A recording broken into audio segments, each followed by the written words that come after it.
A man with no name. A boss with no heart. Lukas Foster had learned to live in the shadows. He wasn't a man people noticed. He wasn't the loudest in the room, nor the most confident. But what set him apart was something he couldn't control: his left arm, or the absence of it. Born with a physical disability, Lukas had spent his entire life proving that he was just as capable as anyone else. He had mastered writing, typing, even lifting heavy boxes with just one arm. He never complained. He never asked for special treatment. Yet, no matter how hard he worked, it was never enough for his boss, Daniel Grayson, CEO of Grayson & Company, a billionaire with a God complex. Daniel thrived on control. He was ruthless, a man who saw his employees as disposable tools rather than people, and Lukas was his favorite target. The public humiliation. It started as soon as Lukas walked into the morning meeting. "Ah, there he is, our company's one-man circus act." Daniel's voice rang through the glass conference room, his laughter sharp as a blade. The room fell silent. Colleagues avoided eye contact. Some shifted uncomfortably in their seats. No one dared to stand up for Lukas. No one ever did. Lukas clenched his fist under the table. He had heard it all before. The sarcasm, the taunts, the deliberate digs at his missing limb. But today, the attack was different. He had spent the last 2 weeks working on an important financial report, one that could decide whether or not the company secured its next major investment. He had double-checked every number, every analysis, every recommendation. Yet, Daniel picked up the report, flicked through a few pages, and with a dramatic sigh, tossed it onto the table. "This is pathetic," he sneered. "Are you even trying, Foster? Or is it just too hard to type with one hand?" Lukas's stomach twisted. Some employees chuckled under their breath, eager to stay on the CEO's good side. Others looked away, pretending to be fascinated by the conference table. Lukas forced himself to keep breathing. Don't react. Don't give him the satisfaction. Daniel leaned back in his chair, a smirk tugging at his lips. "Honestly, I don't even know why you're still here." "Oh, right. Because if I fired you, I'd have to pay you a 6-figure severance package." The truth stung. Daniel wanted him gone, but not at a cost. So instead, he made sure every single day felt unbearable. He wanted Lukas to quit voluntarily. Lukas swallowed the anger rising in his throat. He needed this job. He needed the paycheck. If he walked away, he'd have nothing. "I'll redo the report," he said, his voice steady. "I'll have it by the end of the day." Daniel scoffed. "Oh, I'm sure you will. Try not to take too long this time. Unlike you, the rest of us have work to do." The meeting ended. People filed out quickly, leaving Lukas alone with his shame. That evening, as Lukas walked home, his thoughts swirled in his head. Would he ever be more than a joke to them? The streets were cold, the wind biting against his skin. As he approached his apartment complex, he noticed something unusual. A dog, small, shivering, and curled up near the entrance. Its fur was dirty, matted, and soaked from the rain. Its ribs were faintly visible under its thin coat, and its big, dark eyes looked up at Lukas with quiet desperation. He hesitated. He could barely afford to feed himself, let alone take care of an animal. But something about the way the dog looked at him made it impossible to walk away. With a sigh, Lukas crouched down and extended his hand. "Hey, buddy. You lost?" The dog flinched slightly, but didn't run. Instead, it let out a soft whimper and slowly nudged its nose into Lukas's palm. Lukas felt his chest tighten. How long had it been since someone looked at him with trust? "All right," he muttered. "You can stay the night. Just one night." The dog followed him inside, its tail wagging just a little. As Lukas dried him off and set out some food scraps, the dog nestled onto an old towel, closing its eyes almost instantly. For the first time in a long time, Lukas felt needed. Days passed. The stray dog, whom Lukas had started calling Shadow, became his silent companion.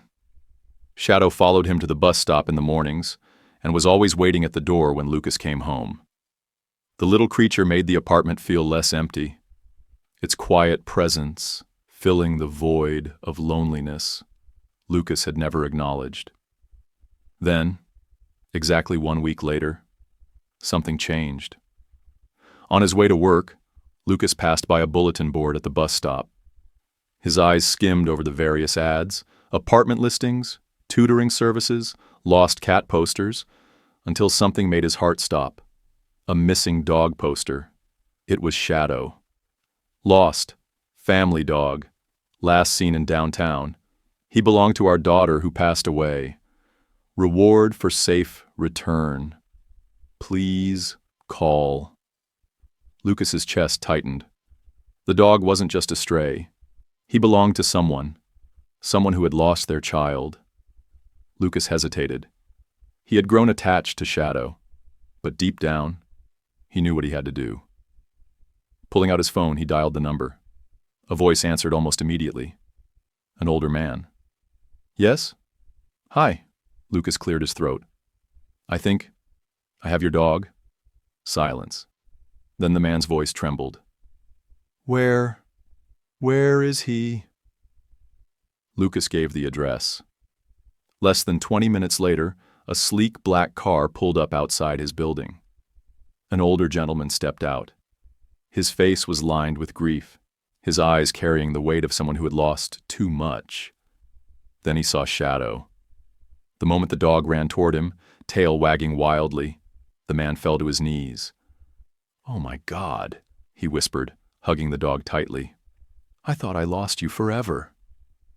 Lukas stood awkwardly, watching, as the man's shoulders shook. Thank you, the man finally said, wiping his eyes. You don't know what this means to me. He belonged to my daughter. She passed away last year. Lukas's throat tightened. I'm really sorry, he said softly. The man swallowed hard and reached into his coat pocket, pulling out a thick envelope. Please, he said, take this. It's a reward. Lukas shook his head. I don't need money, he said simply. The man's lips parted in surprise. Are you sure? Yeah. Lukas gave a small, sad smile. He belongs with you. For the first time in a long time, he walked away feeling like he had done something right. What Lukas didn't know.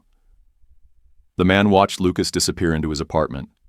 Then, with a deep breath, he pulled out his phone. A name flashed on the screen. Daniel Grayson. He pressed the call button. Daniel, I'll be visiting your office tomorrow. We have a lot to discuss. Lukas arrived at work the next morning oblivious to the storm that was about to unfold. The humiliation from yesterday still sat heavy in his chest, but he pushed it down like always. He had learned long ago that no matter how unfair life was, you had to keep moving forward. His fingers hovered over his keyboard as he prepared to redo the financial report, the same one Daniel had publicly shredded him for. He was halfway through correcting the figures when a murmur spread through the office. Whispers, stolen glances, hushed excitement. Something was happening. Then came the heavy sound of expensive shoes hitting the marble floor. Lukas turned just as Daniel Grayson walked in, flanked by his top executives. But he wasn't alone. Behind him, a man in an expensive charcoal suit, silver hair neatly combed back, and sharp blue eyes scanning the office with quiet authority, followed closely. Lukas's breath hitched. It was the man from yesterday, the man whose dog he had returned. An unwelcome surprise. Daniel cleared his throat, his usual cocky grin spreading across his face. Everyone, I'd like you to meet Arthur Caldwell. A collective gasp rippled through the office. Even Lukas, who didn't follow corporate politics closely, recognized the name. Arthur Caldwell, Chief Executive Officer of Caldwell Financial Holdings, one of the biggest investment firms in the country. And now, he was standing right here. Daniel's chest puffed with pride. Mr. Caldwell has been considering a major investment in Grayson and Company. This deal will take our company to the next level. A round of applause followed. Employees clapped, some of them whispering excitedly. Lukas, however, couldn't move. His brain was catching up to the reality of the situation. Arthur Caldwell, the man whose daughter had passed away, the man who had searched for his dog, the last piece of his family, the man who had seen everything Daniel had done to Lukas. Arthur's expression remained unreadable as he scanned the room. His gaze lingered just a little too long when he saw Lukas. Lukas swallowed hard. Did he recognize him? He quickly turned back to his computer screen, pretending to be busy. The last thing he needed was any more attention drawn to him. The power shift begins. Daniel led Arthur into the conference room, completely unaware of the weight of the situation. "Please, Mr. Caldwell," Daniel gestured towards the chair at the head of the table. "We're honored to have you here." Arthur sat down, folding his hands in front of him. His expression was unreadable. Lukas had seen grief before. It had a way of leaving invisible scars, ones that didn't fade, even with time. Arthur carried that grief with dignity, but it was there. Daniel, on the other hand, was his usual smug self. "We've prepared the financial projections for you," Daniel continued, sliding a thick folder across the table. "We believe this partnership will be incredibly profitable for both sides." Arthur took the folder but didn't even glance at it. Instead, he turned his attention to Lukas. "You," he said. Lukas stiffened. "Oh no." Daniel frowned. "Who?" Arthur's sharp gaze didn't waver. "The man sitting at that desk." Lukas felt every pair of eyes in the room turn to him. His stomach twisted into knots. What was happening? Daniel chuckled, though it was clear he was confused. "You mean Lukas? He's just one of our lower-level analysts. No need to—" "I want to speak to him," Arthur interrupted. His voice was calm, but the authority in it was unmistakable. Daniel's face twitched. "About what?" Arthur leaned back in his chair, his fingers tapping against the table. "I don't discuss my business with people I don't trust," he said smoothly. "And I trust him." The silence was deafening. Lukas froze. Daniel's face drained of color. Arthur Caldwell, one of the most powerful investors in the country, had just publicly stated that he trusted Lukas Foster, the very man Daniel had spent months humiliating. The weight of those words settled over the room, like a bomb waiting to detonate. Daniel forced a laugh, though it sounded painfully strained. Mr. Caldwell, surely we can discuss whatever this is privately." "No." Arthur's voice was like iron. Lukas's pulse pounded in his ears. He had no idea where this was going.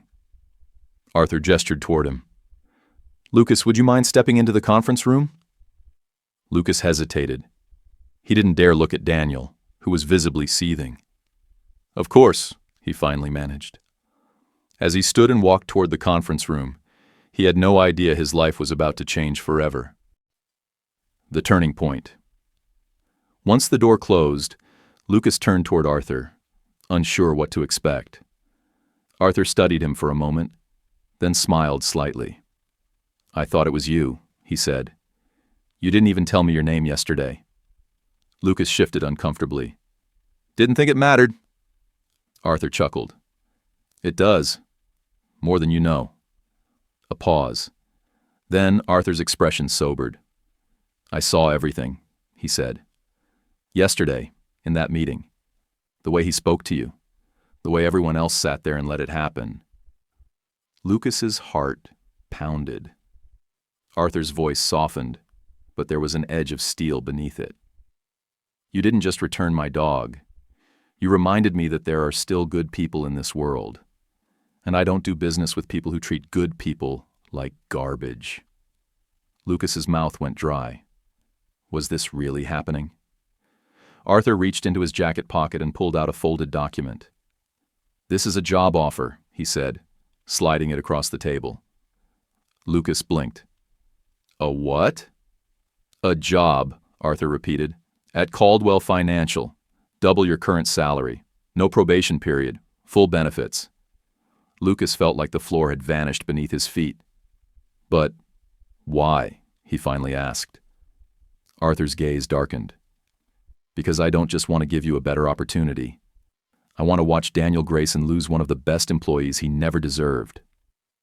Meanwhile, outside the conference room, Daniel Grayson sat stiffly in his chair. The whispers had already started. Executives exchanged nervous glances. The tension in the room was suffocating. If Arthur Caldwell walked away from this deal, it wouldn't just be a setback. It would be catastrophic. Daniel ran a hand through his hair, forcing himself to breathe. What the hell was Lukas saying to him? His gut twisted, a rare sensation of panic creeping in.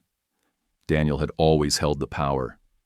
But now, he felt it slipping through his fingers, and he had no idea how to stop it. Lukas stared at the job offer in front of him. It didn't feel real. Just yesterday, he had been humiliated in front of the entire company, treated like dirt beneath Daniel Grayson's feet. And now, one of the most powerful investors in the country was offering him a way out. Not just a way out, a better life. Arthur Caldwell sat across from him, calm but expectant. He wasn't trying to pressure Lukas into saying yes. He didn't need to. The offer spoke for itself. Double his salary, better benefits, a fresh start, away from Daniel's constant abuse. And yet, Lukas hesitated. Arthur must have noticed because he leaned forward slightly. "Something holding you back?" Lukas exhaled slowly. "It's not that I don't want to leave. It's just, I've spent years trying to prove myself here. Walking away feels like you're letting him win?" Arthur finished knowingly. Lukas nodded. Arthur studied him for a moment, then gave a small chuckle. "You remind me of myself when I was younger." Lukas blinked. "How so?" Arthur leaned back, his expression darkening slightly. "I once worked for a man just like Daniel, someone who thought power gave him the right to step on people. I spent years trying to prove my worth to someone who was never going to respect me." He sighed. "It took me far too long to realize that walking away isn't losing. It's choosing yourself over their control." Lukas swallowed hard. That hit deep. Arthur tapped the offer document. "I'm not saying you have to decide now, but I will say this. If you stay, nothing will change. He will never respect you. He will never value you. The only thing you'll gain from staying here is more scars." The words settled heavily on Lukas's shoulders. He already knew they were true. Still, a part of him wasn't ready to leave just yet. The walk of shame. When Lukas stepped out of the conference room, the office fell into dead silence. All eyes were on him. People whispered behind their hands. He could feel their stares, some curious, some envious, and a few even genuinely shocked. And then there was Daniel. His expression was carefully controlled, but Lukas could see the barely concealed rage in his eyes. For once, Daniel wasn't the one pulling the strings. Arthur followed a few seconds later, his face unreadable as he adjusted his suit. He turned to Daniel, whose jaw was clenched so tightly it looked painful. "Thank you for your time, Mr. Grayson," Arthur said smoothly. Daniel forced a tight smile. "Of course, Mr. Caldwell. We'll follow up with the next steps for the investment." Arthur's lips twitched slightly, as if he found something amusing. "Oh, there won't be a next step." The air shifted instantly. Daniel's expression cracked. The room felt 10 times smaller. The entire office, his entire empire, was watching. Daniel's voice faltered. "Excuse me?" Arthur exhaled, shaking his head as if he were disappointed. Do you really think I'd invest in a company that treats its employees like disposable garbage? Gasps rippled through the room. Daniel turned an alarming shade of red. His carefully constructed mask of confidence shattered. Mr. Caldwell, he said through gritted teeth, I assure you, we value our employees.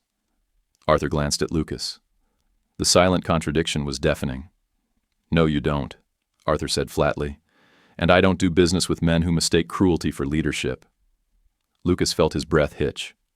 Did Arthur just torpedo a multi-million-dollar deal because of him? Daniel looked like he was on the verge of losing it completely. His eyes darted toward Lukas, blazing with barely controlled fury.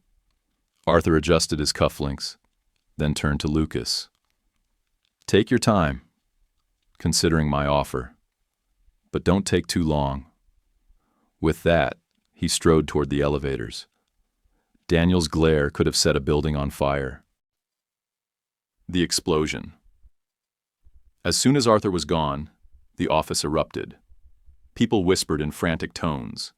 The biggest investment deal of the year had just crashed and burned before their eyes, and Lukas Foster was at the center of it. Daniel didn't say a word. Not yet. Instead, he turned and stalked into his office, slamming the door behind him so hard that the walls shook.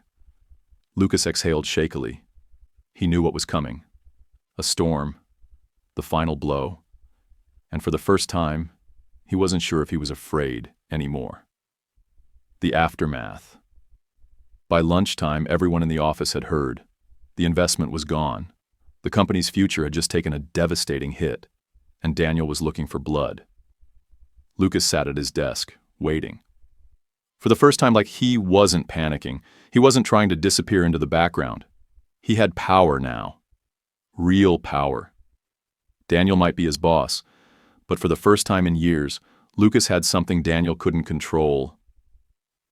A choice. The door to Daniel's office flew open. Foster, he snapped. Get in here, now!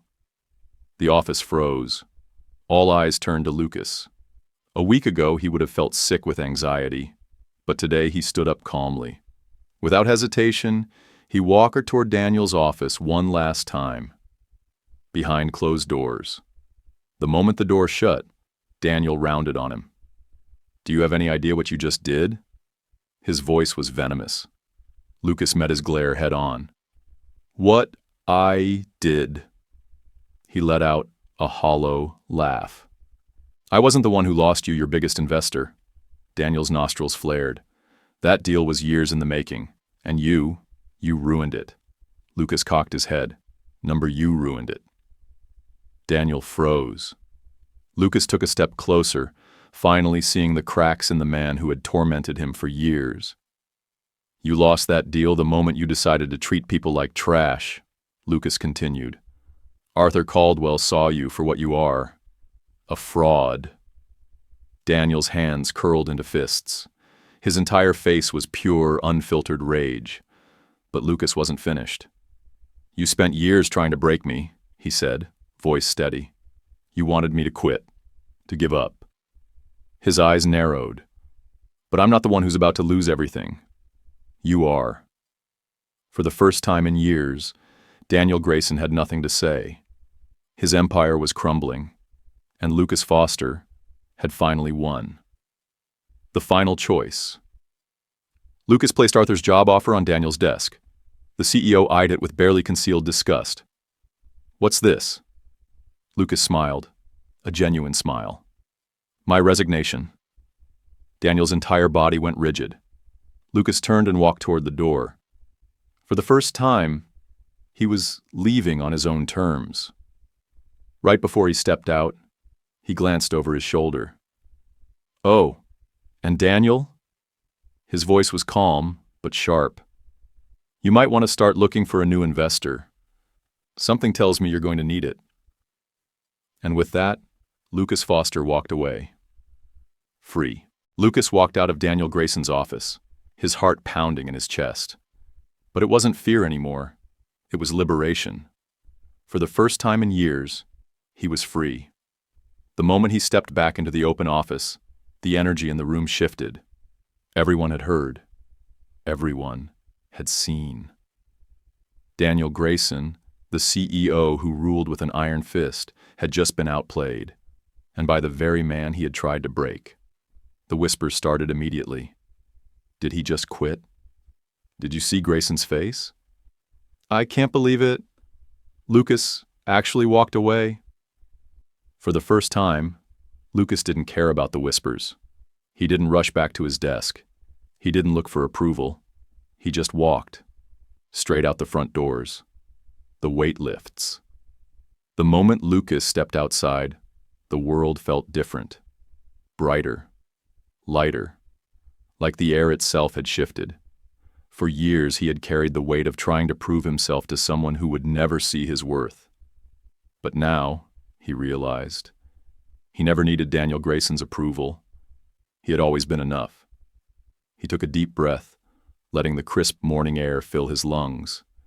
For the first time in years, he felt truly alive. Then, his phone buzzed. Arthur Caldwell.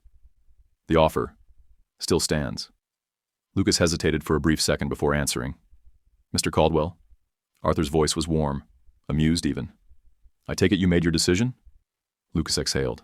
Yeah, I did. A brief pause. And?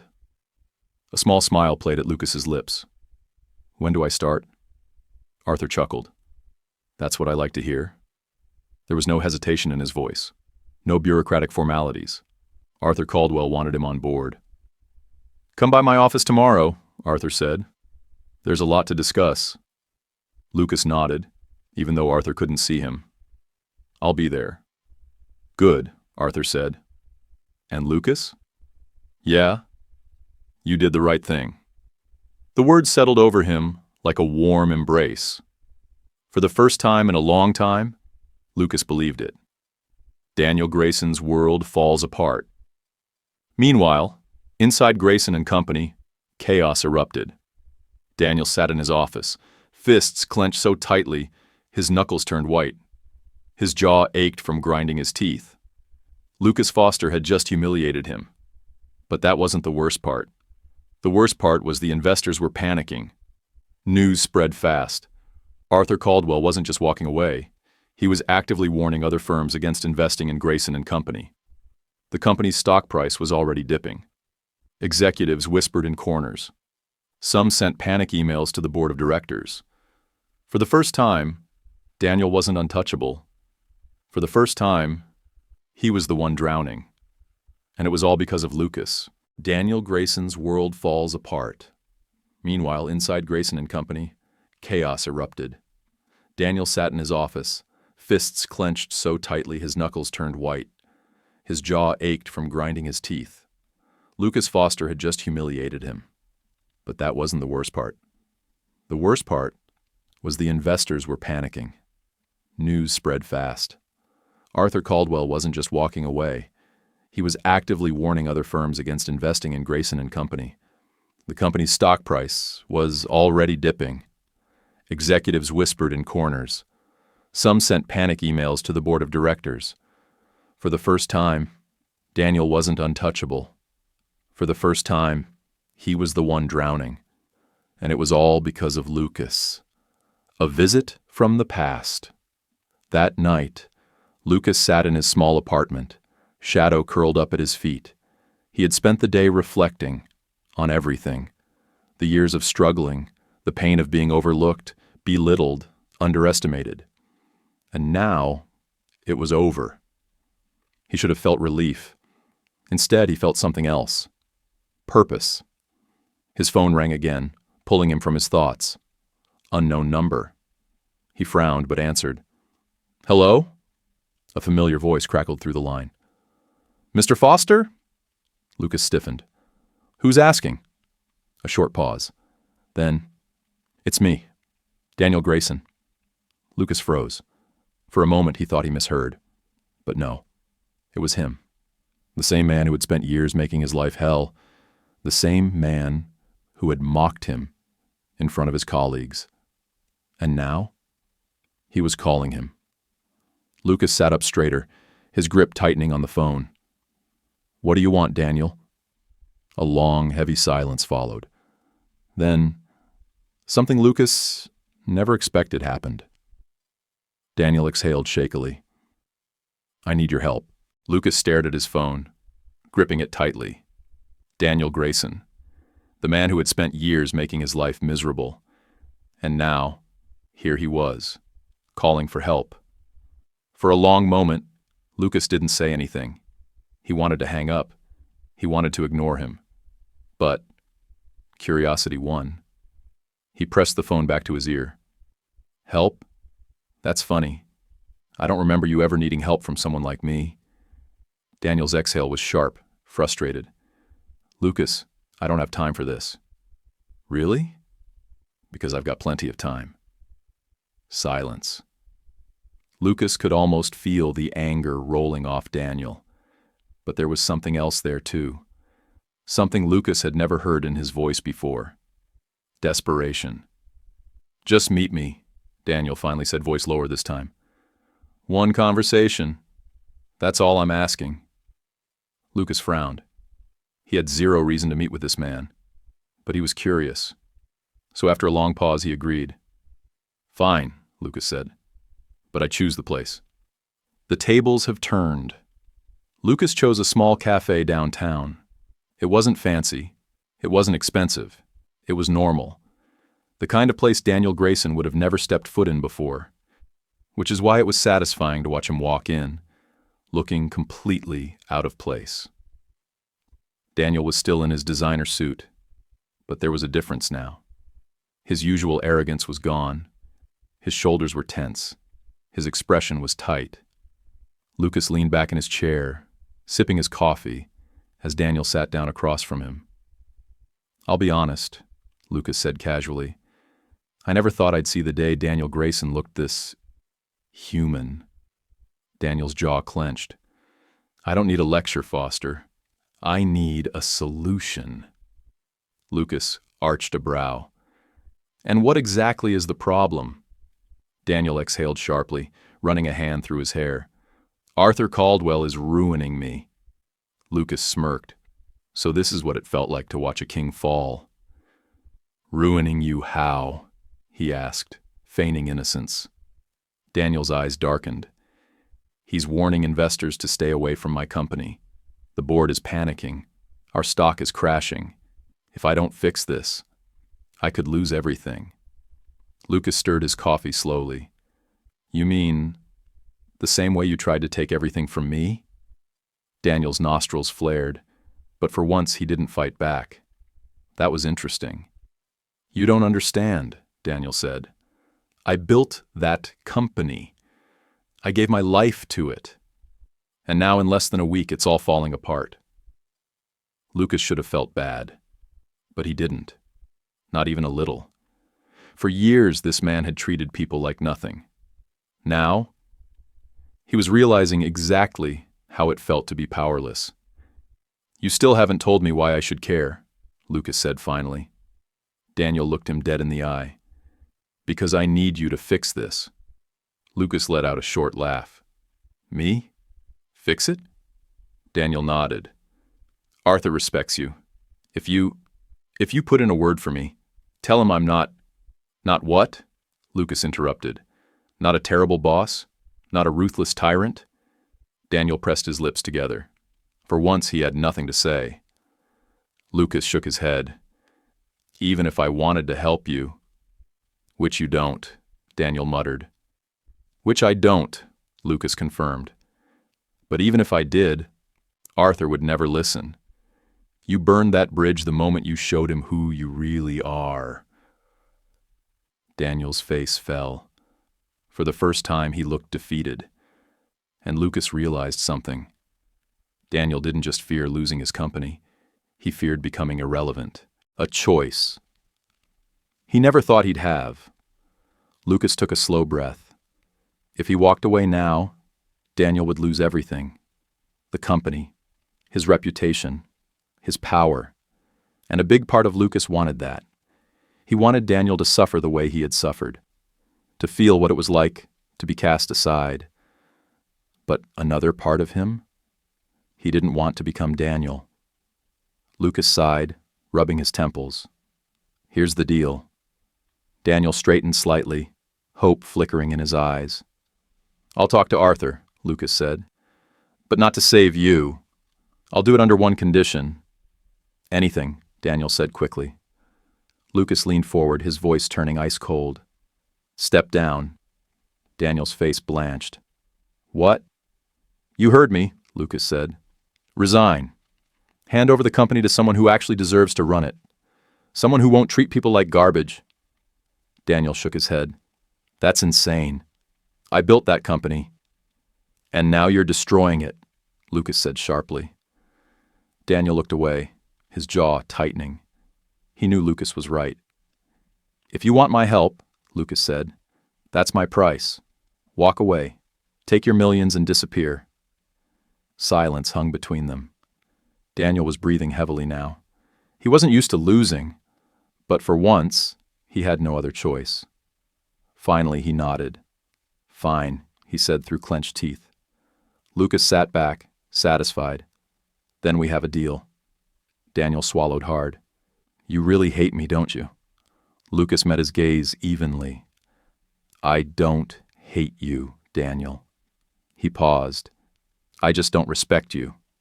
That, somehow, hit Daniel harder than anything else. A new future. A week later, Daniel Grayson's resignation made headlines. The business world exploded with speculation. Some called it a shocking move. Others called it karma.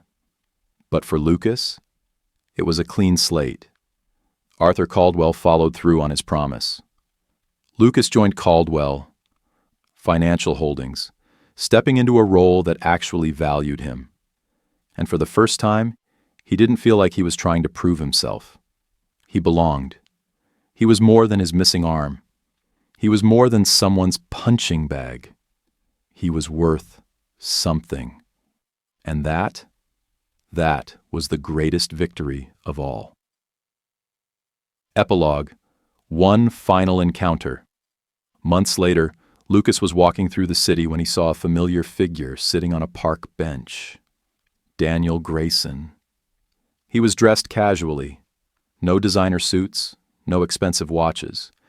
Just a man who had been forced to start over. Daniel looked up and saw Lukas. For a long moment, neither of them said anything. Then, Daniel nodded once, almost in respect. Lukas nodded back. And without a word, they both walked their separate ways. Because in the end, some stories don't need a perfect ending. Some stories just need justice. The city felt different. Or maybe Lukas was different. For years he had walked the same streets, head down, shoulders tense, drowning in the weight of trying to survive. Now, he walked with purpose. The man he used to be. It had been 6 months since Daniel Grayson fell from his throne. 6 months since Lukas had stepped into a life where he was valued, respected, and free. He was thriving at Caldwell Financial. For the first time, his work actually meant something. People listened when he spoke. His ideas mattered. He had a steady income. He had peace. And most importantly, he had himself. But there was still one thing left unfinished. So one evening, as the sun dipped behind the city skyline, Lukas found himself standing in front of a familiar office building. Grayson and Company. It had a new CEO now. Someone competent. Someone who treated people with dignity. Lukas hadn't stepped inside since the day he walked out. But tonight, he had a reason to be here. The meeting he never expected. The moment he entered, heads turned. Some employees recognized him immediately.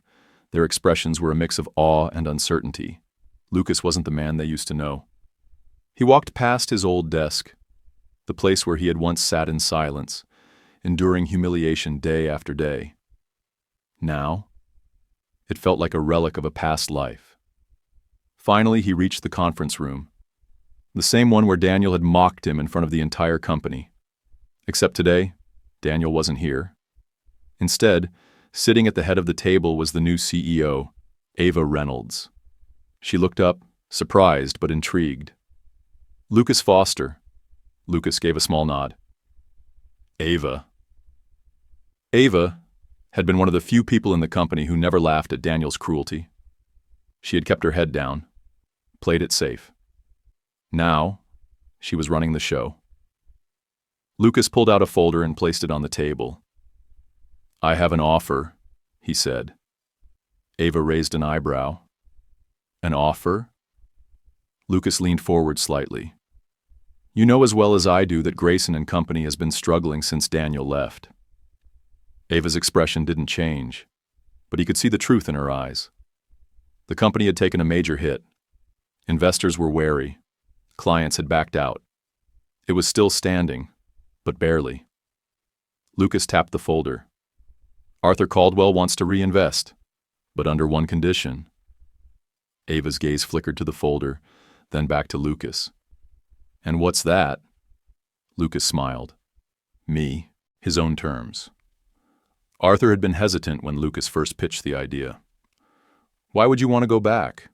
Arthur had asked. "Because it's not about going back," Lukas had said. "It's about changing the narrative." He didn't want revenge. He didn't need to destroy Grayson and Company. He wanted to fix what had been broken. Ava flipped through the folder, scanning the proposal. After a long silence, she exhaled. "You're serious?" "Completely." Ava studied him, then smirked. "Daniel would lose his mind if he knew about this." Lukas chuckled. "That's just a bonus." Ava closed the folder. "All right, Foster. You've got yourself a deal."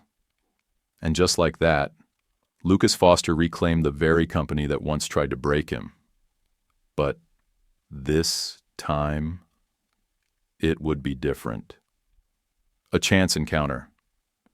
2 weeks later, Lukas sat at his usual coffee shop, going over numbers on his laptop. Shadow was curled up at his feet, his tail wagging lazily. Then, a shadow fell over the table. Lukas looked up. Daniel Grayson. It had been months since their last conversation. Daniel looked different. Not broken, not desperate, just different. Lukas raised an eyebrow. "You lost, Grayson?" Daniel huffed a small laugh. "No." He glanced down at Shadow. "I see you kept the dog." Lukas shrugged.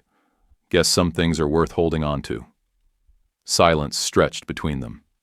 Then Daniel sighed. "I heard about what you did." Lukas smirked. "Let me guess. You think I stole your company?" Daniel shook his head. "Number you saved it." That caught Lukas off guard. Daniel exhaled, looking out at the street. "I thought losing Grayson and Company would be the worst thing that ever happened to me." "And?" Lukas asked.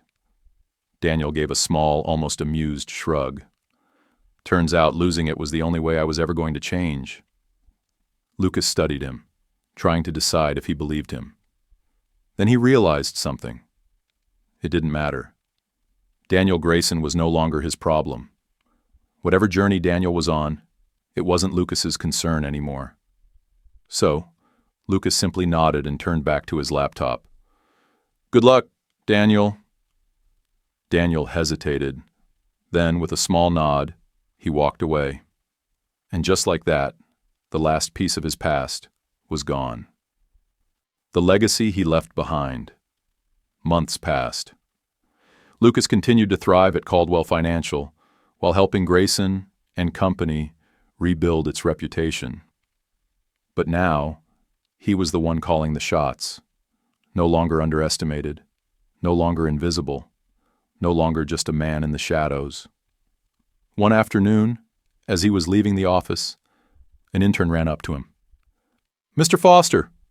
Lukas turned. "Yeah?" The intern, young, eager, nervous, held out a notebook. "I was wondering if I could ask you something." Lukas raised an eyebrow. "Go ahead." The intern hesitated, then asked who How did you get here? Lukas blinked. What do you mean?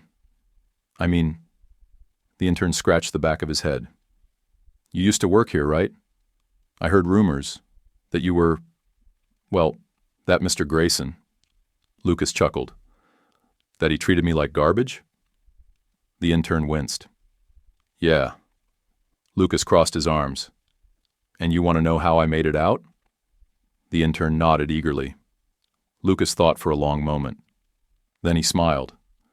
I stopped trying to prove myself to people who didn't matter, he said simply. And I never let them decide my worth again. The intern absorbed that, nodding slowly. That's really good advice. Lukas patted his shoulder. You'll be fine, kid. And with that, he walked away. This time, into a future he had built for himself. This wasn't just about revenge. This wasn't just about karma. This was about becoming something greater than what they told him he was.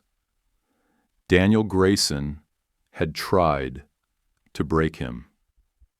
But in the end, Lukas Foster built something stronger than power, stronger than wealth. He built himself. And that was the greatest victory of all.